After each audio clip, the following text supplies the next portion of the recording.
Hello friends, मेरा नाम हुसैन है। स्वागत है आपका हमारे चैनल फार्मा लेक्चर्स में। आज के इस वीडियो में हम बात करेंगे जेनेटिक इंजीनियरिंग, जिसको हम लोग आरडीएनए टेक्नोलॉजी भी बोलते हैं। तो पूरा स्टेप बाय स्टेप इस वीडियो हम लोग बहुत ही इजी तरीके से समझेंगे। पहले ये समझते हैं कि आरडीएनए टेक्नोलॉजी हम लोग करते हैं तो क्या क्या हमने फॉर्म कर रखा है। जैसे कि इंसुलिन हो गया, इंसुलिन के प्रोडक्शन के लिए हम इसका यूज़ करते हैं। साथ ही क्लॉटिंग फैक्टर्स हो गए। इसके अलावा हम वैक्सीन्स का भी प्रोडक्शन करते हैं, जैसे कि हेपेटाइटिस बी हो गया, और भी बहुत कुछ, जैसे कि इंटरफेरेंस हो गए। तो इन सब के प्रोडक्शन के लिए हम लोग किसका यूज़ करते हैं? आरडीएनए टेक्नोलॉजी का। तो अब हम लोग ये तो समझ गए हैं, अब कैसे ये सब फॉर्म करेंगे ये समझते हैं, और बहुत ही ईजी वे में समझते हैं। जैसे कि यहाँ पे अगर हम बात करें इंसुलिन हमें फॉर्म करना है, तो इंसुलिन फॉर्म करने के लिए हमें सबसे पहला स्टेप क्या है आरडीएनए का? आइसोलेशन करना डिजायर्ड डीएनए को। अब यहाँ पे डिजायर्ड मैंने लिखा है, यानी वो स्पेसिफिक डीएनए के अंदर वो पार्ट जो कोड करता है इस इंसुलिन को। तो गाइस, वो वाला जो पार्ट वो कोई सा भी हो सकता है ये डीएनए का। तो वो पार्ट को हमें एक्सट्रैक्ट आउट करना है। उससे पहले हमें क्या चाहिए? हमें पूरा डीएनए पहले निकालना होगा। तो पूरा डीएनए निकालने के लिए पहले हमें ये पता करना है कि जो इंसुलिन है वो आखिर मिलता कहाँ से है। तो जो हमारे इंसुलिन है वो एनिमल्स की अगर बात करें तो काऊ हो गया, पिग हो गया, इन सब के सेल्स के अंदर से हमें पहले वो डीएनए को एक्सट्रैक्ट आउट करना होगा। वो सिर्फ यहाँ पे। वहीं पे अगर हम बात करें एंटीबायोटिक्स फॉर्म करना है, लाइक पेनिसिलिन, तो पेनिसिलिन कहाँ से मिलता है? तो पेनिसिलियम नोटेटम से। तो पेनिसिलियम नोटेटम जो कि एक फंगस है, तो यहाँ पे मैं नाम लिख देता हूँ, ये फंगस का मैंने सेल बना रखा है, फंगस हो गया।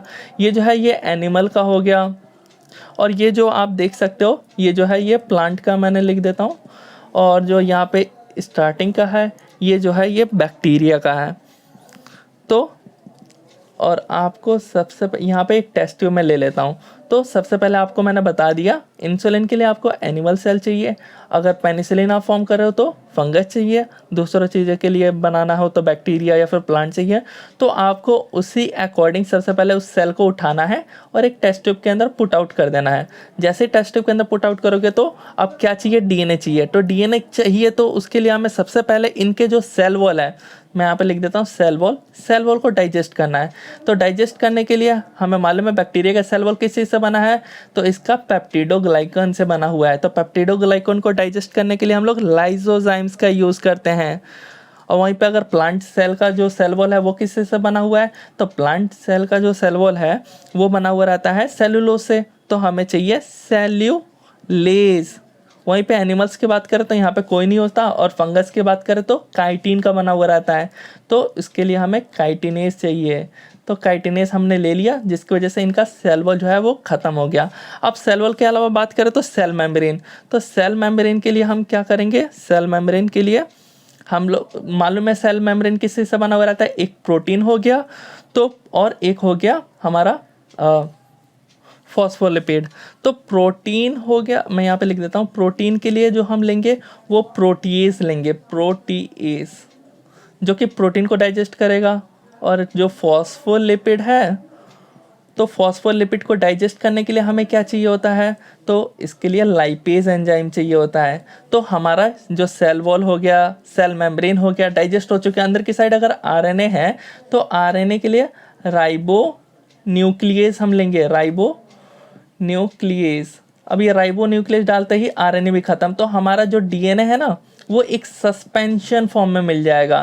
तो फाइनली हमने जो है वो एक सस्पेंशन मिल चुका है हमारा डीएनए का। आई होप आपको इतना समझ आ गया होगा। तो गाइस, जैसा कि यहाँ पे आप देख सकते हो जो हमारे पास ये सस्पेंशन है डीएनए का, अब इसके अंदर हमें क्या डालना है? क्योंकि ये तो हमें दिखेगा नहीं ना ये सस्पेंशन सॉल्यूशन फॉर्म में, तो हम इसके अंदर चिल्ड इथेनॉल डाल देंगे। तो मैं यहाँ पे चिल्ड इथेनॉल लिख देता हूँ।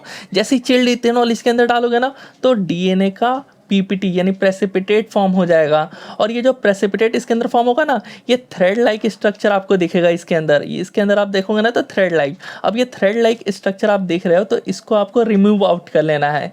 तो रिमूव हम जो करते हैं इसको, उसको एक प्रोसेस का नाम है जिसको हम बोलते हैं स्पूलिंग करना, रिमूव बाय स्पूलिंग। अब ये स्पूलिंग कैसे होता है? आपने नूडल्स खाए होंगे, तो नूडल्स के लिए जो आप स्पून को जब नूडल्स के अंदर डालते हो तो राउंड राउंड घुमाते हो ना, जैसे कि आपने सुई धागा देखा होगा।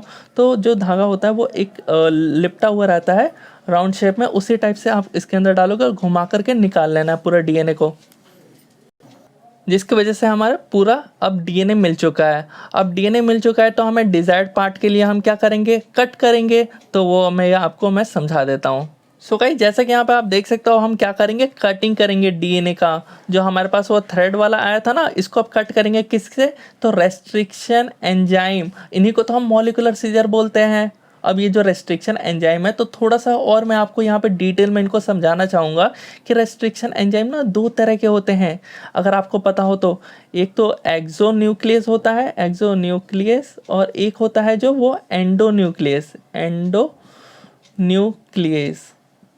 ये जो रेस्ट्रिक्शन एंजाइम्स है ना, ये कट करते हैं हमारे डीएनए को। जो हमारा ये डीएनए है, इसको कट करेंगे। अब ये कट कैसे करेंगे, तो दो तरह से कट होता है। एक तो हो गया ब्लंट एंड से कट करना, और एक हो गया, यहाँ पे लिख देता हूँ ब्लंट एंड, और एक हो गया स्टिकी एंड, स्टिकी एंड।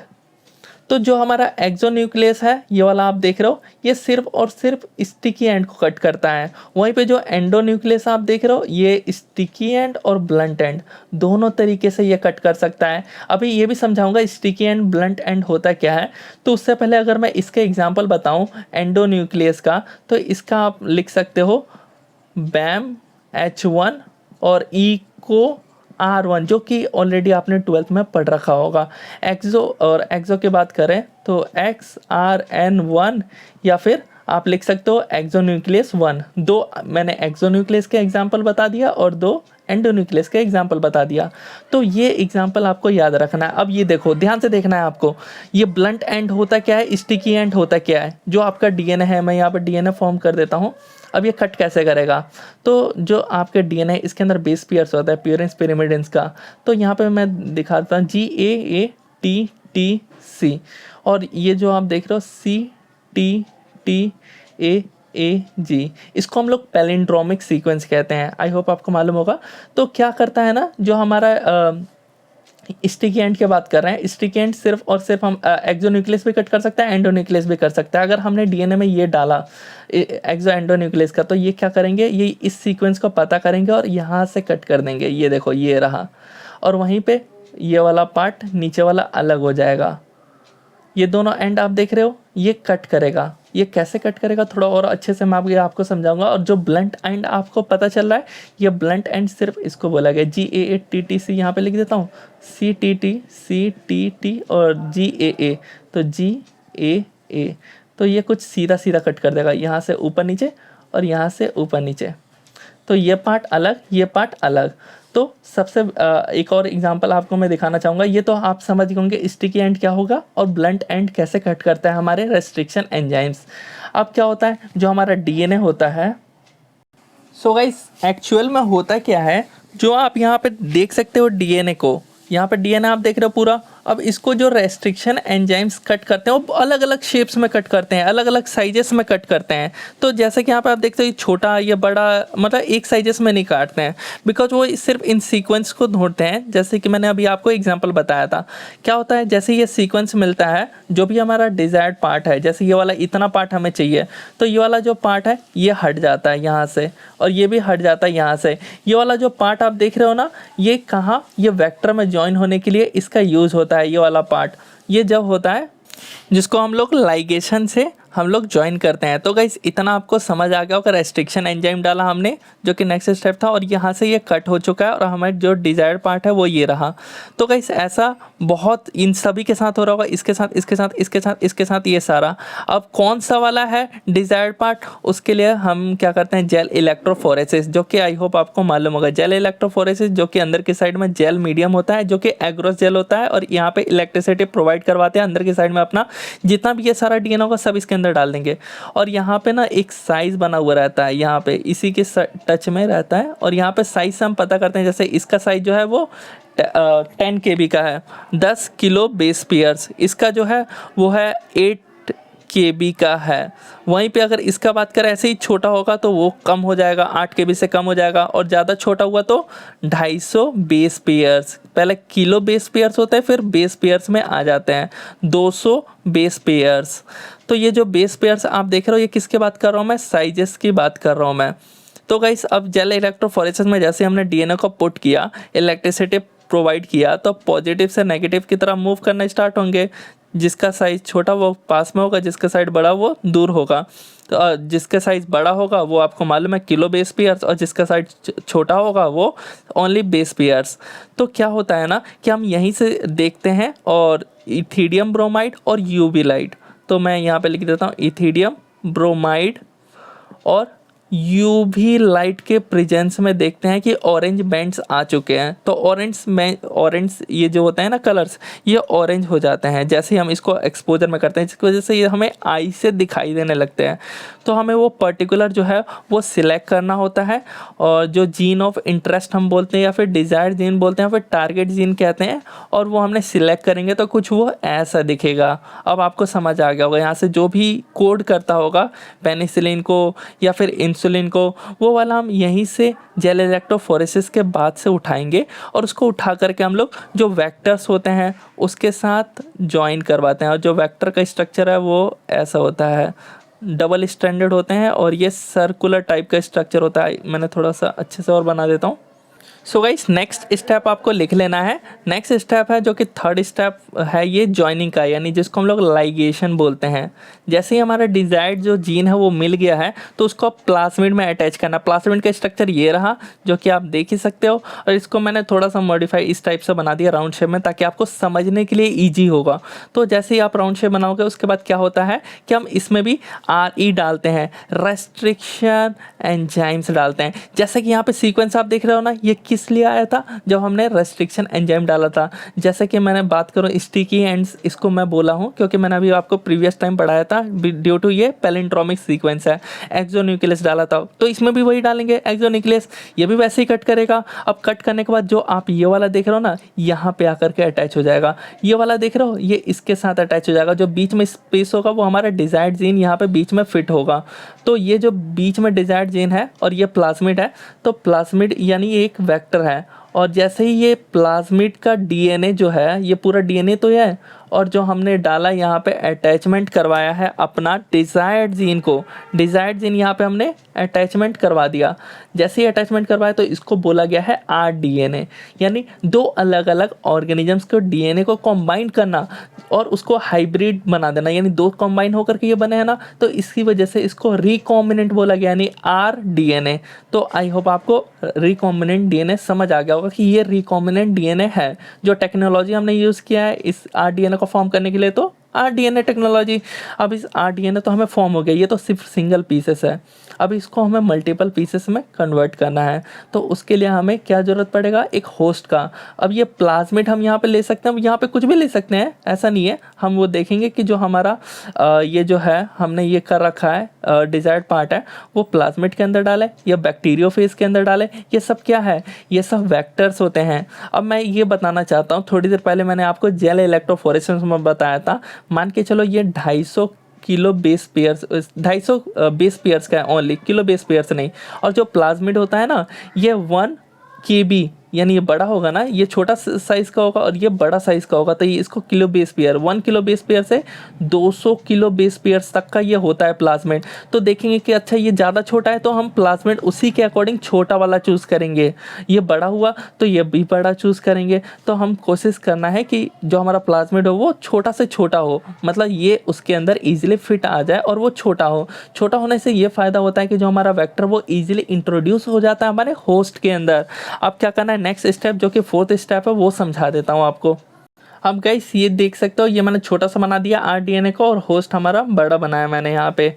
तो ये क्या है, जनरली प्लाज्मिड है और इसमें हमने DNA ऐड किया ताकि ये rDNA फॉर्म हुआ है। और जो प्लाज्मिड है वो एंटर किसके अंदर हो सकता है, तो इसका भी तो स्पेसिफिक होगा ना, specific vector enters into specific host cell. तो यहाँ पे हमने लिया है इकोलाई,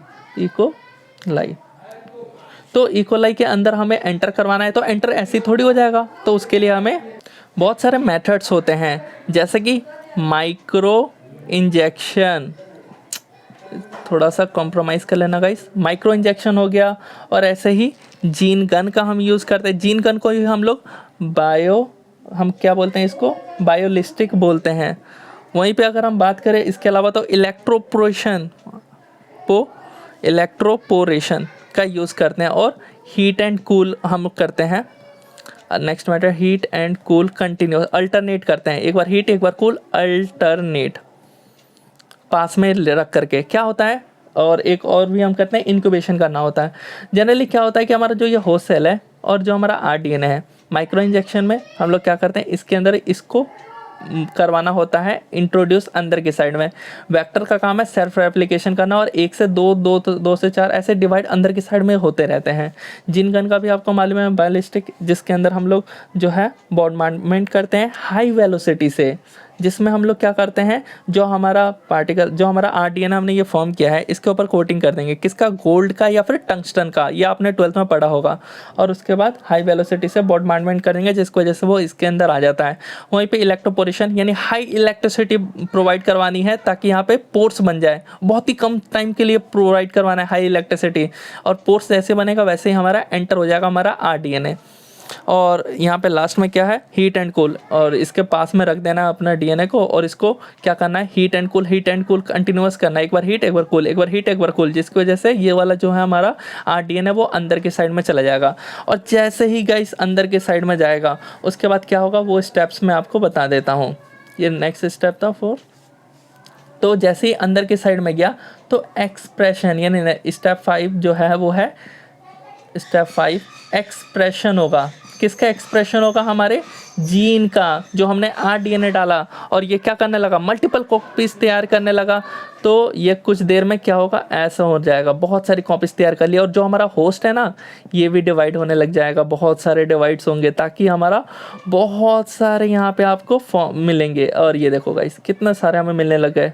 तो यही तो होता है आरडीएनए, जिसकी वजह से हमने कितना सारा तैयार कर लिया। यहाँ पे ये एक और होस्ट है, ये यही वाला होस्ट है, ये डिवाइड हो रहा है, जिसकी वजह से मल्टीपल हमें कितने सारे ये सब मिल रहे हैं आरडीएनए, जो कि कोड करते हैं जनरली पेनिसिलिन को, जनरली इंसुलिन को, कोई इंटरफेरेंस को। तो ये सब इस तरह से होता है। और जैसे ही ये फॉर्म हो गया, इसके बाद हम क्या करेंगे, नॉर्मल एक्सट्रैक्शन करेंगे। एक्सट्रैक्शन करना है हमें ईजिली। एक्सट्रैक्शन के अलावा हमें क्या करना है, प्यूरिफिकेशन करना है, आइसोलेशन करना है।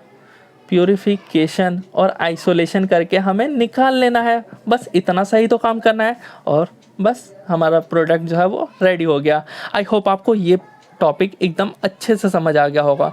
वीडियो अच्छा लगा हो तो अपने दोस्तों के साथ एक बार ज़रूर शेयर करिए, इस वीडियो को लाइक करें, और कोई टॉपिक हो इसके रिगार्डिंग, आपको कोई और से टॉपिक्स पे बात करना हो, या फिर इसमें कोई डाउट हो ना, तब भी आप हमें नीचे कमेंट बॉक्स में कमेंट कर सकते हो। मिलते हैं नेक्स्ट वीडियो में। और हाँ, नोट्स के लिए मैंने हर एक सेमेस्टर के नोट्स के लिए डिस्क्रिप्शन में लिंक है टेलीग्राम का, वहाँ पर जाइए, वहाँ से फिर आप अलग अलग 3rd सेम के अलग, 5th सेम के अलग, 6th सेम के अलग, मैंने सभी सेमेस्टर के चूज़ करके टेलीग्राम पे चैनल बना रखा है, ताकि आपको वहाँ पे नोट्स मिल जाएंगे। वेबसाइट कुछ रीजन से बंद हो गया तो वहाँ पे आपको नोट्स नहीं मिलेंगे। 6th सेमेस्टर के भी सारे नोट्स ऑलरेडी अवेलेबल है, लगभग में 1-2 सब्जेक्ट बचा होगा, वो भी प्रोवाइड हो जाएगा। अदरवाइज आप बाकी के 3 जो सब्जेक्ट ऑलरेडी प्रोवाइड करवा रखे हैं उनको आप अच्छे से पढ़िए। 3 या 4 सब्जेक्ट आई थिंक प्रोवाइड करवा दिया हूँ।